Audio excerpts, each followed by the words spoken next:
The wind howled between the sharp peaks of the Rocky Mountains, whipping up clouds of snow that glittered in the rays of the setting sun.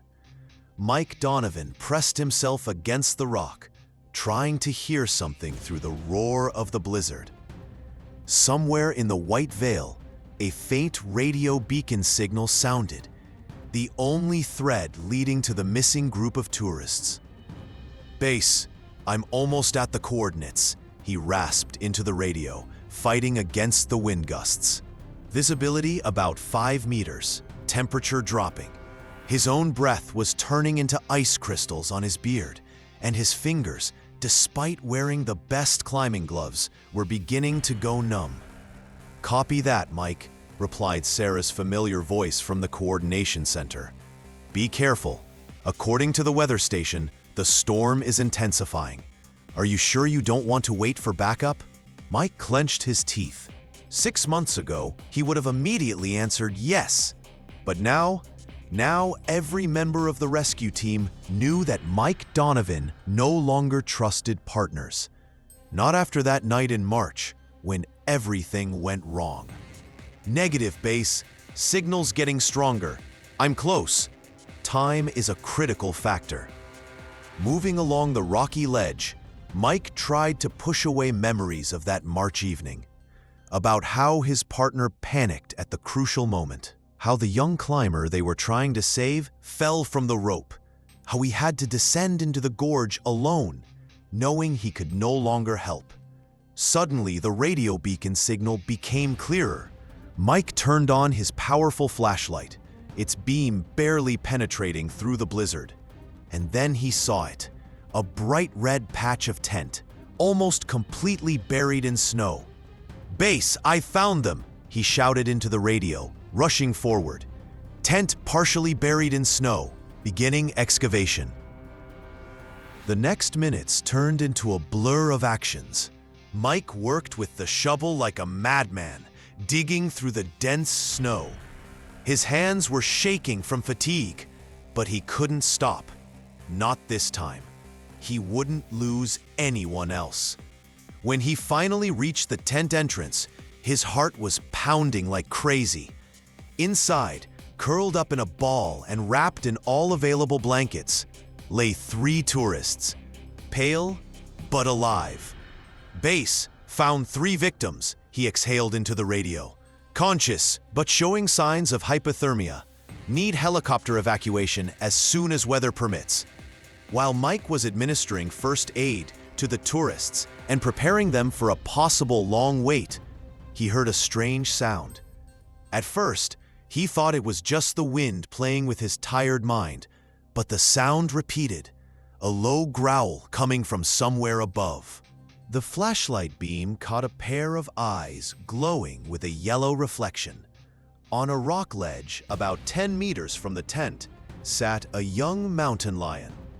The predator watched the rescuers' actions intently, and there was something in its gaze, almost intelligent. Mike froze. In all his years working in the mountains, he had often encountered wild animals, but there was something special about this mountain lion. Perhaps it was how it sat, calm, without aggression, as if waiting for something. "Hey, Base," he said quietly into the radio. "Looks like we have an unexpected observer here. Young mountain lion. And it seems he was watching this tent before I arrived." Suddenly, the animal stood up and took a few steps along the ledge. Then it stopped and looked back at Mike, as if inviting him to follow. Mike felt chills run down his spine. Something told him that this encounter wasn't a coincidence, and that his life was about to change forever. Dawn in the mountains came slowly, painting the snowy peaks in delicate pink hues. Mike sat by the tent entrance, periodically checking the condition of the rescued tourists. The storm had subsided, but visibility was still insufficient for the helicopter. "Base, how's the weather forecast?" he asked, rubbing his tired eyes. The night had been long, he had to constantly maintain the victim's body temperature and fight off sleep. Clearing expected in 2 to 3 hours, Sarah replied. Hang in there. By the way, about your observer from yesterday, we checked the Wildlife Service records. They have indeed spotted a young male mountain lion in this area, approximately 2 years old. It's unusual for it to come so close to people. Mike nodded, remembering the predator's strange behavior. After he refused to follow the mountain lion, focusing on rescuing the tourists, the animal disappeared into the darkness. But something told him this wouldn't be their last encounter. Suddenly, one of the tourists groaned and tried to sit up. It was Jason, the youngest of the group, a geology student who had come to the mountains to collect samples. Easy, don't make any sudden movements. Mike helped the young man find a more comfortable position. How are you feeling? Better, but Kate, we need to find Kate, Jason said anxiously. Mike tensed. Kate? The report only mentioned 3 tourists. She went to collect final samples when the storm started. Jason's voice trembled. We tried to find her, but visibility was 0. So we set up the tent and turned on the radio beacon, hoping she would hear it. Mike felt his chest go cold. A 4th tourist, whom no one knew about, somewhere in the mountains for over a day. Base, we have complications, he quickly reported.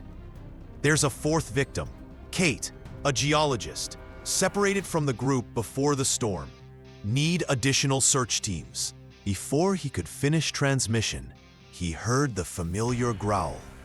The same mountain lion from yesterday sat on the rock ledge. In its teeth, it held something that looked like a piece of bright fabric. Mike raised his binoculars. His heart skipped a beat.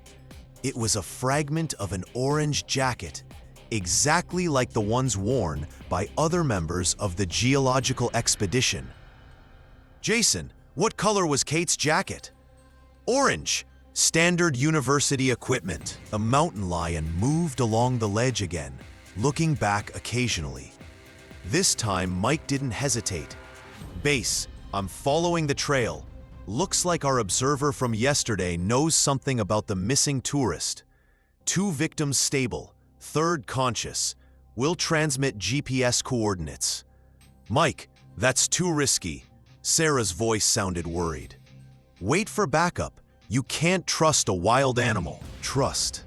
That word echoed painfully somewhere deep inside.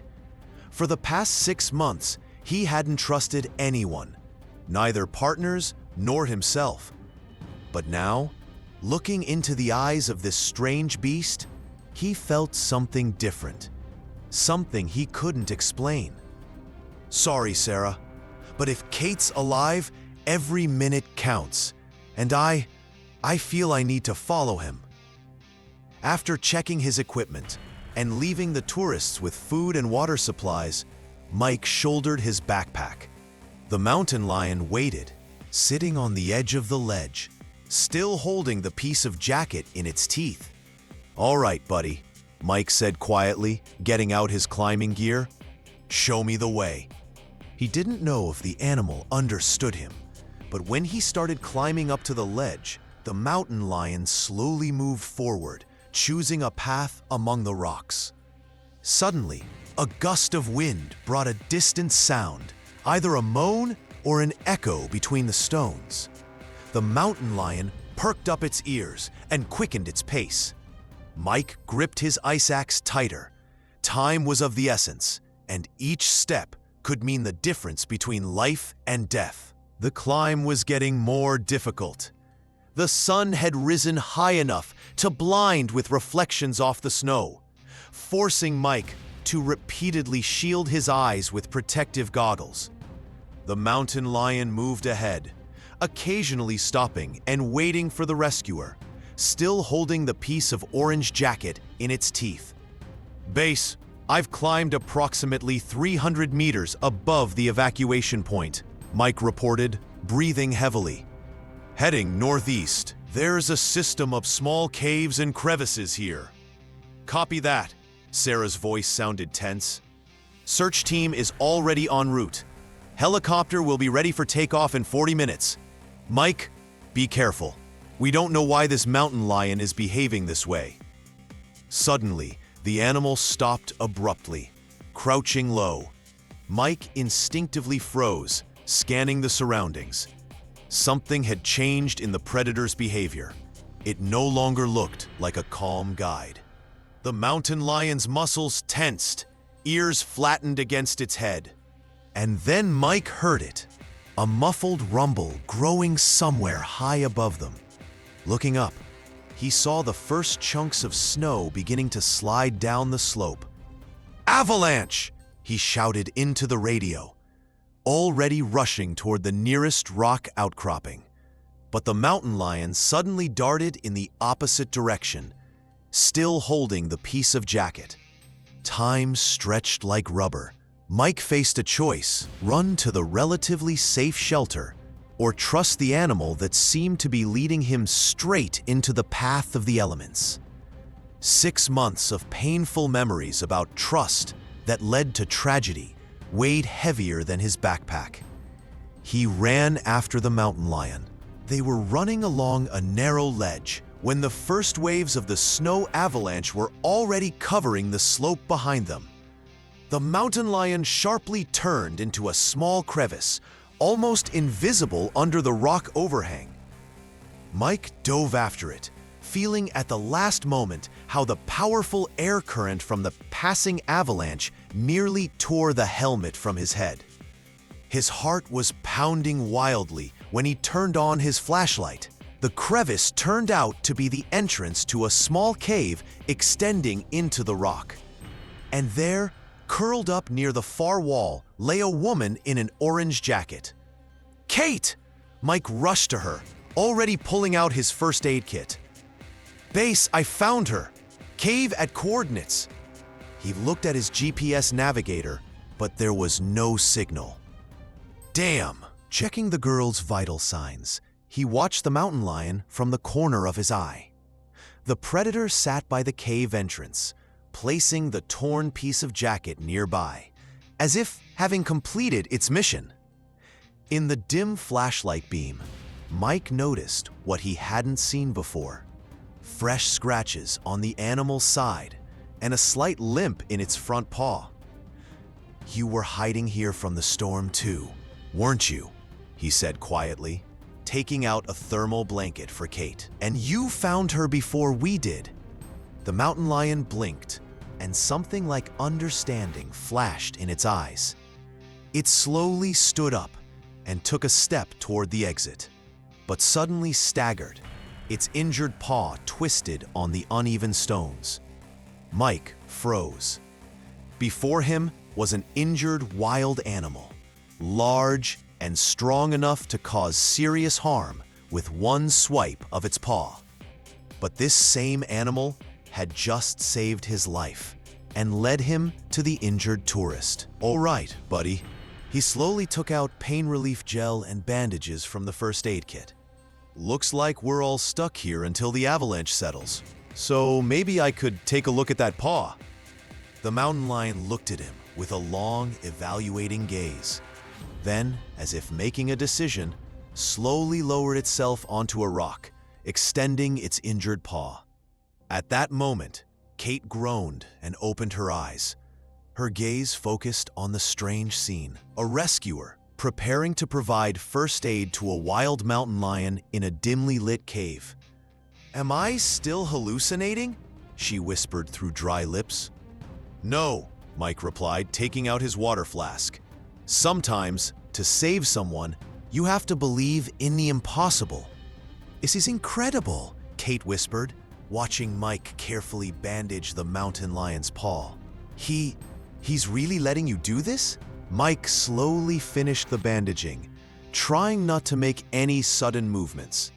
The animal sat remarkably still, only occasionally flinching when the rescuer's fingers touched particularly painful spots.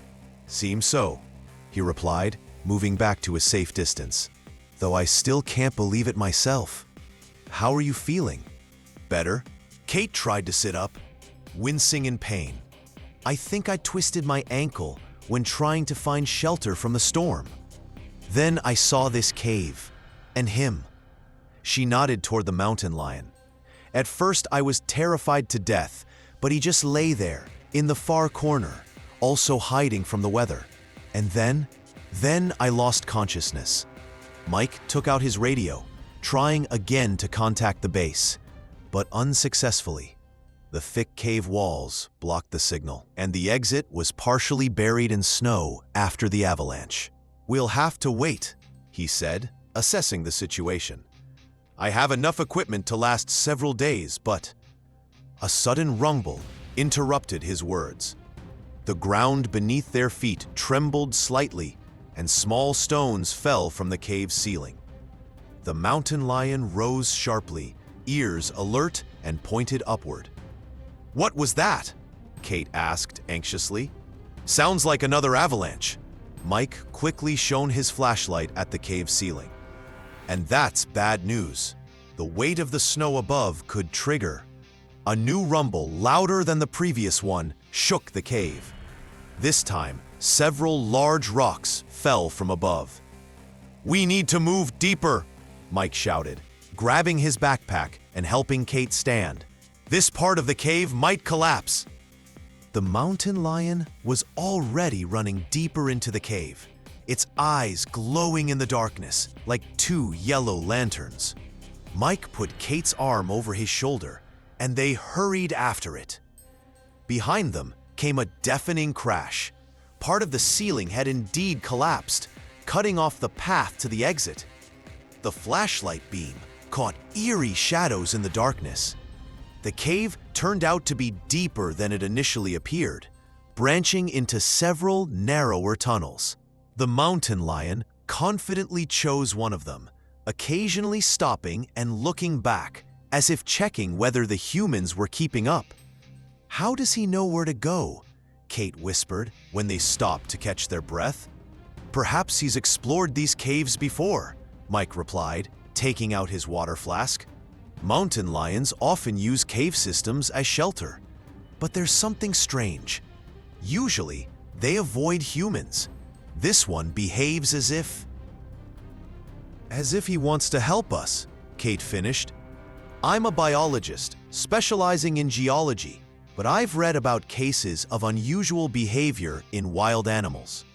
Usually, it's explained as mere coincidence or anthropomorphism on the part of humans, but..."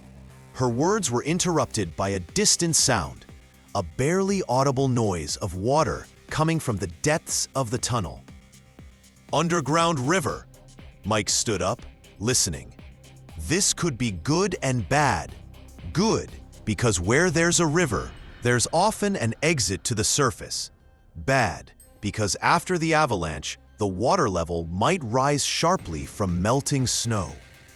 The mountain lion quietly growled, drawing their attention, and took a few steps toward the sound of water. Its injured paw still limped, but its movements remained confident. "I don't think we have a choice," Kate said, trying to stand on her foot. "The way back is blocked, and the oxygen—" Mike nodded. In the enclosed space of the cave, oxygen would eventually run out.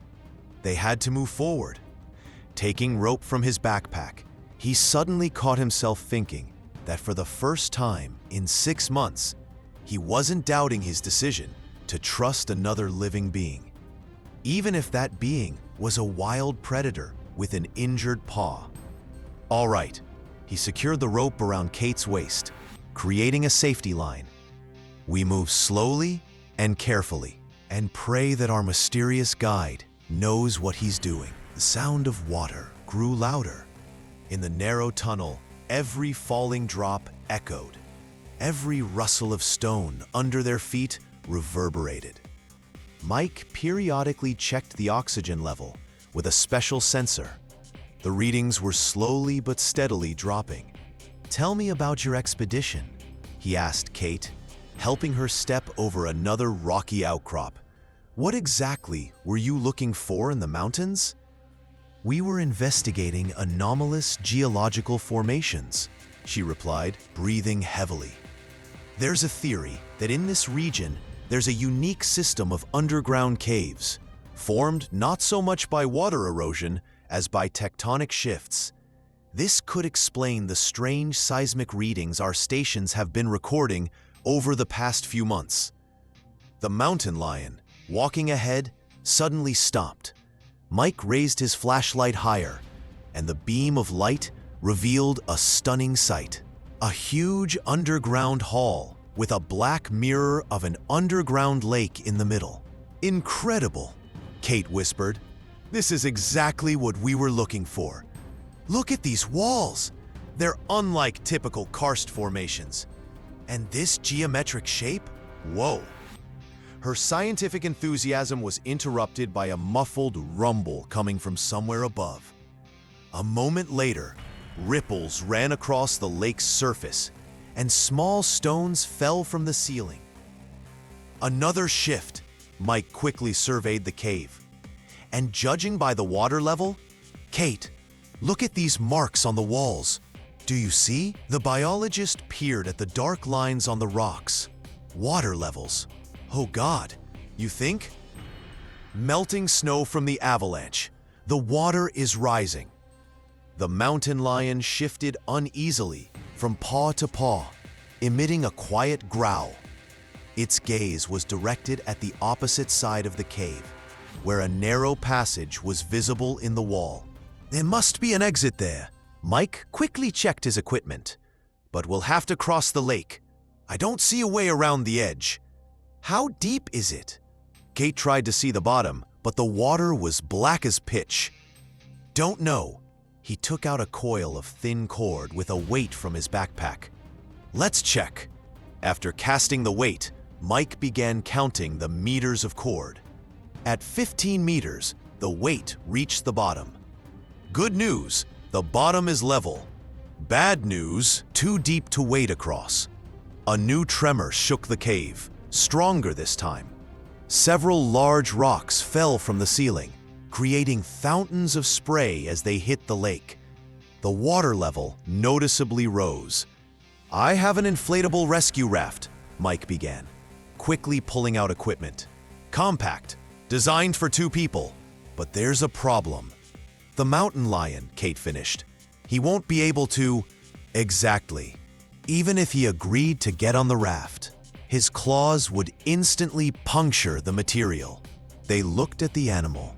The mountain lion stood at the water's edge, its tail twitching nervously.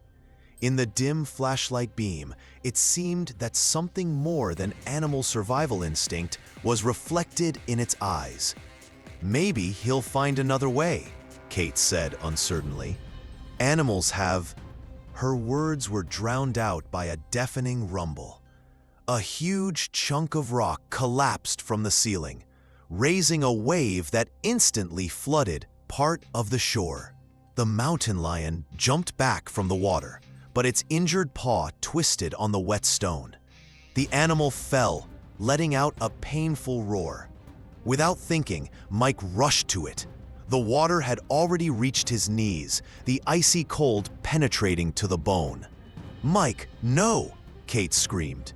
"He's injured and scared. It's dangerous." But the rescuer had already picked up the heavy body of the mountain lion. The predator didn't resist, either from pain or truly understanding the situation. Its wet fur was cold as ice. "Inflate the raft," Mike shouted, struggling against the strengthening current. "Quick!" "But what about—" "Just do it! I have a plan!" The water was rising higher, flooding the cave with terrifying speed. And while Kate hurriedly unfolded the rescue raft, Mike made a decision that could cost all their lives, or save them all.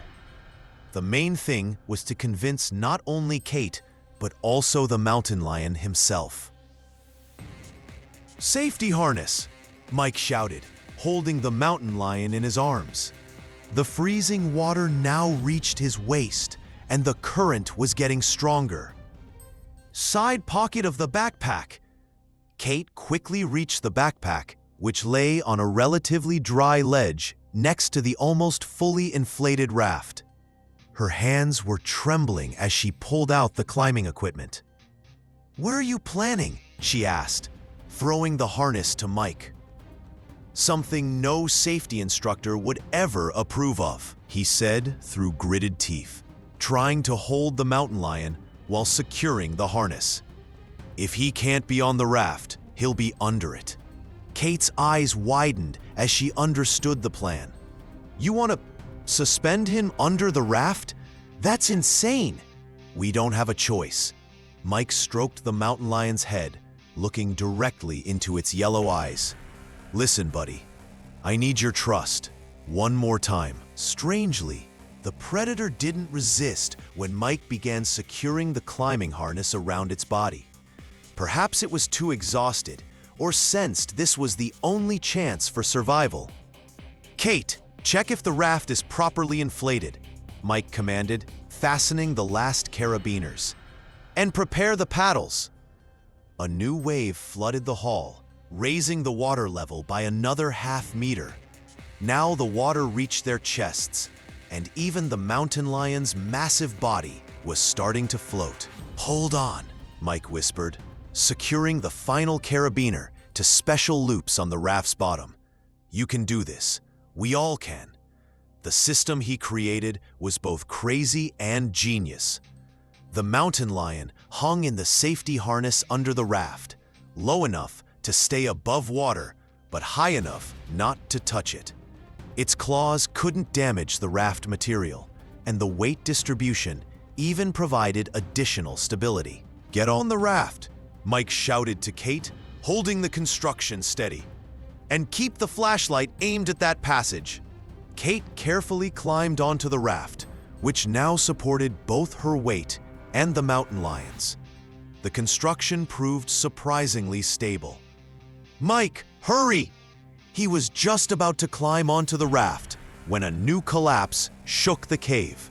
A huge piece of ceiling fell into the water just a few meters from them, creating a wave that carried them into the dark passage. "Hold on!"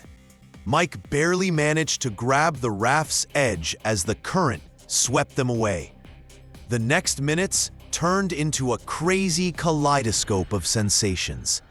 Ice-cold water hitting their faces, flashlight reflections on wet walls, the rumble of water echoing off the cave ceiling, the heavy breathing of the mountain lion under the raft. They rushed through the underground river, trying to keep the raft from colliding with the walls. Kate directed the flashlight beam forward, searching for dangerous outcrops, while Mike worked the paddle, steering them through the rapids. Suddenly, the mountain lion made a strange sound, something between a growl and a whimper.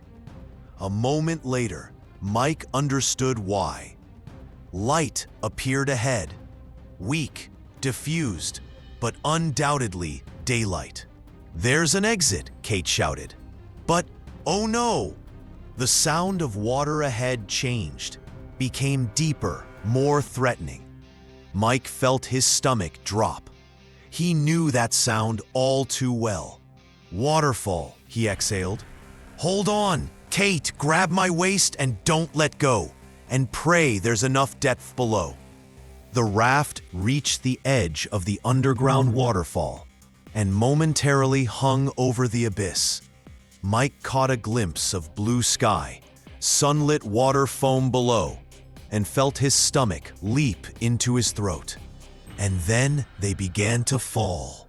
The falls seemed endless. Mike held Kate tightly with one hand, gripping the raft with the other. Water roared around them, and sunlight created rainbow reflections in the water spray. For a moment, time seemed to slow down, and he had time to think about the absurdity of the situation. A professional rescuer who had entrusted his life to a wild animal. The impact with the water was powerful, but not as terrible as he'd expected.